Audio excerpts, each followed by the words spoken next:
I just thought, what an incredible character to put into David's hands. And I knew that it was going to be something special. So I'd say first David, you know, it didn't, I just saw him calling, so I was just like, yes, yes, I'll do it. And then when I heard about Joy Mangano's story, it was just, of course.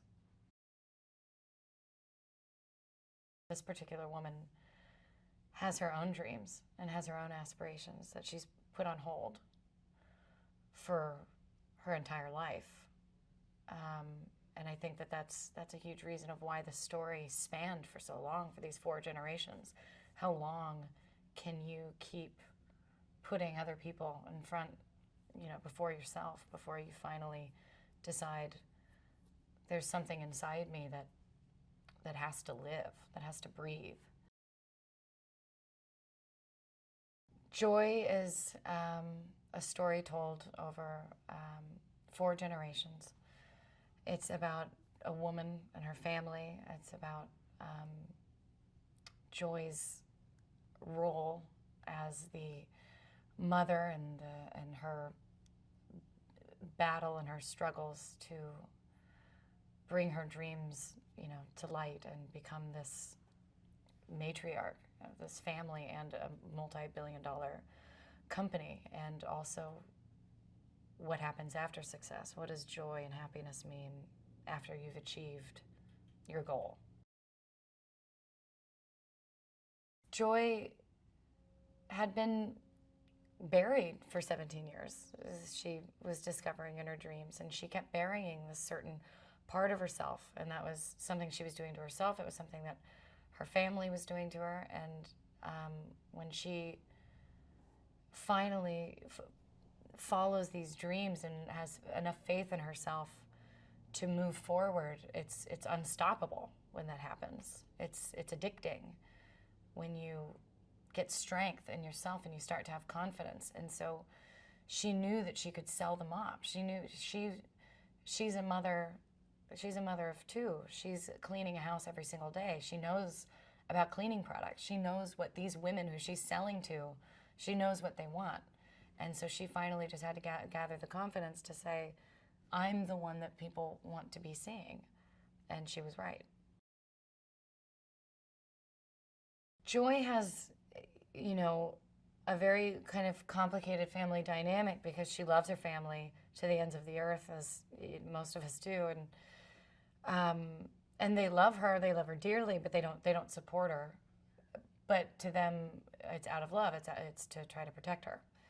So she's always taking care of her mother, Terry, who, one of my favorite characteristics I've ever seen in a character, and I tell David all the time, it's fascinating. She gathers her strength and learns her lesson and who she wants to be through a character on television, on soap operas.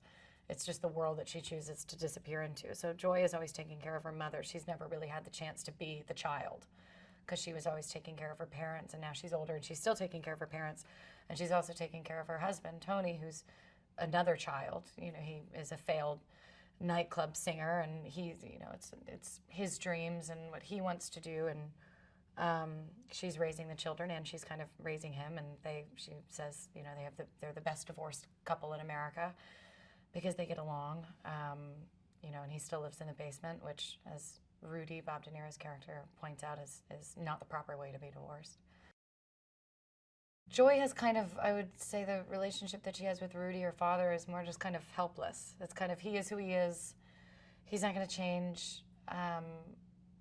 You know, she does the best with what she can with Rudy, but she does have a very contentious relationship with his daughter, her half sister Peggy. You know, Peggy's a little bit older, and they're different. And Peggy resents this part of Joy that makes Joy special, that she can see the brighter side of things, or that she can kind of be her own hero when they're little girls, and Joy is making a paper forest and amidst their parents' divorce. Joy has an escape. Joy has another world that she can go to. Peggy doesn't have that.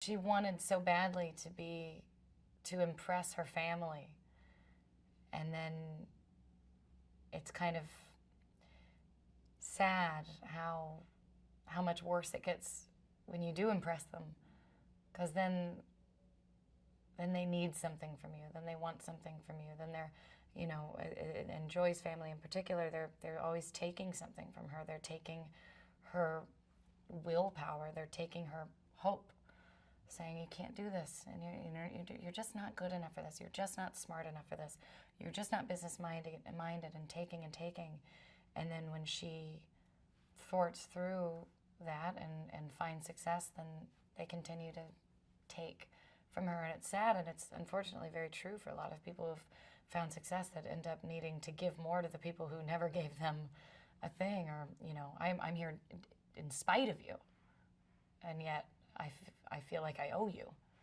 is a very true theme with success. I think it's incredibly inspiring.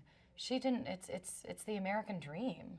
She didn't have a leg up. She had her legs cut off. She started from Eastern Airlines. I mean, the real Joy Mangano worked at the customer service at Eastern Airlines, and now she runs a billion-dollar industry.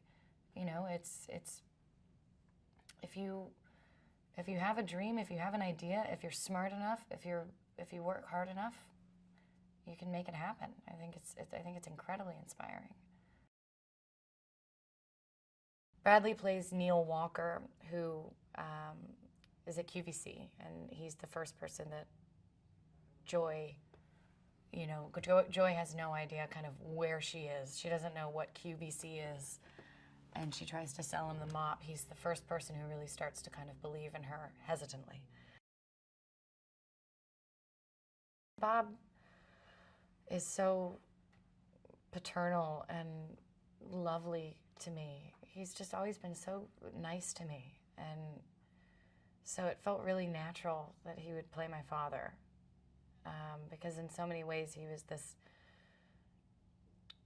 paternal figure that I had raising me through this certain element of my life, of movies and fame, and you know, and I can ask him anything. He's so happy to listen and talk and help guide me, and he always has. So him being my theatrical father actually felt really touching and personal. And obviously acting with him is just a different experience. David is committed to telling the truth behind a story. He's committed to finding the truth in a character, and the truth with great success is the growing pains. How did you get there? Where were you before? What happened, and what did it take to get you to even just come up with this idea, let alone build a billion-dollar industry? He's the one that thinks, but where did just the idea come from? I hope that they take away more than one thing that they were expecting to, because it's so easy to call it the story of the American dream, or, you know, a gangster movie at the heart of a woman, with the heart of a woman, or, you know, there's so many, but it's so multi-layered. There's the story about getting to know yourself. There's a story about family, about imagination, faith in yourself, ruthlessness, what it takes to find success, what it means when you find it. There are so many different elements to this movie that I just hope people can walk away with all of them.